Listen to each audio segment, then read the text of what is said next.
আমাদের মায়েদের সবারই অ্যাকাউন্টে টাকা ঢুকে গেছে। এটা আমাদের বাংলার সবারই কাছে আমাদের খুব আনন্দের দিন। সারা রাজ্যের পাশাপাশি দক্ষিণ দিনাজপুরের গঙ্গারামপুরে অন্নপূর্ণা ভান্ডার প্রকল্পের সুবিধাভোগীদের হাতে ৩,০০০ টাকা করে আর্থিক সহায়তা প্রদানের আনুষ্ঠানিক সূচনা করা হয়েছে। বুধবার গঙ্গারামপুর পুরসভা প্রাঙ্গণে এই উপলক্ষে একটি বিশেষ অনুষ্ঠানের আয়োজন করা হয়। অনুষ্ঠানে উপস্থিত ছিলেন সুবিধাভোগীদের নিয়ে বৈঠকে অনুষ্ঠিত হয় এবং ভিডিও কনফারেন্সের মাধ্যমে রাজ্য স্তরের কর্মসূচির সঙ্গে সংযুক্ত হন সকলে। অনুষ্ঠানে উপস্থিত ছিলেন গঙ্গারামপুর বিধায়ক সত্যেন্দ্রনাথ রায়, পুর প্রশাসক মোস্তাক আহমেদ, প্রাক্তন কাউন্সিলর অশোক বর্ধন, বৃন্দাবন ঘোষ সহ অন্যান্য বিশিষ্ট ব্যক্তিরা। উপস্থিত সকলে রাজ্য সরকারের বিভিন্ন জনকল্যাণমূলক প্রকল্পের গুরুত্ব তুলে ধরেন এবং সুবিধাভোগীদের হাতে প্রতীকীভাবে ৩,০০০ টাকার আর্থিক সহায়তা প্রদানের সূচনা করেন। এই কর্মসূচিকে কেন্দ্র করে উপস্থিত সুবিধাভোগীদের মধ্যে উৎসাহ ও আনন্দের পরিবেশ লক্ষ্য করা যায়।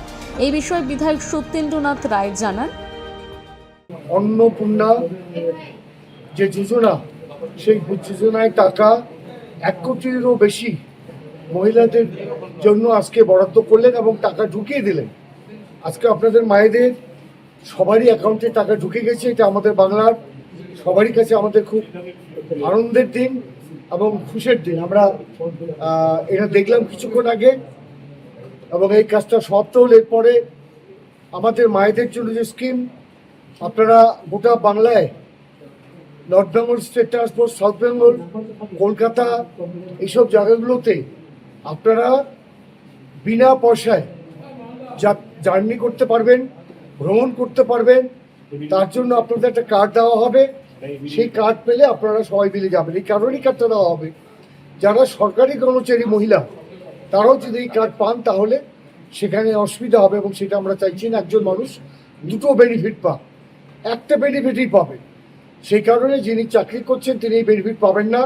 যিনি চাকরি করেন না, আর্থিক দিক থেকে দুর্বল, সে মাকে এই সুযোগটা দেওয়া হবে। আজকে কিছুদিন মুখ্যমন্ত্রী, আমাদের মাননীয় মুখ্যমন্ত্রী এটা ঘোষণা করলেন। তার সঙ্গে আমার এই গঙ্গারামপুর পৌরসভা প্রশাসক হিসাবে আমার মোস্তাক আহমেদ স্যার এখানকার প্রশাসক হিসাবে পৌরসভা প্রশাসকের দায়িত্ব নিয়েছেন। আমি তাকে আজকে অভিনন্দন জানিয়েছি। আজকে কলকাতা থেকে এসেছি এবং কালকে থেকে আমিও বেলা 11টা থেকে বেলা 1টা পর্যন্ত পাশের ঘরে আমি বসবো। গঙ্গারামপুর থেকে বিশেষ প্রতিবেদন, নিউজ টুডে।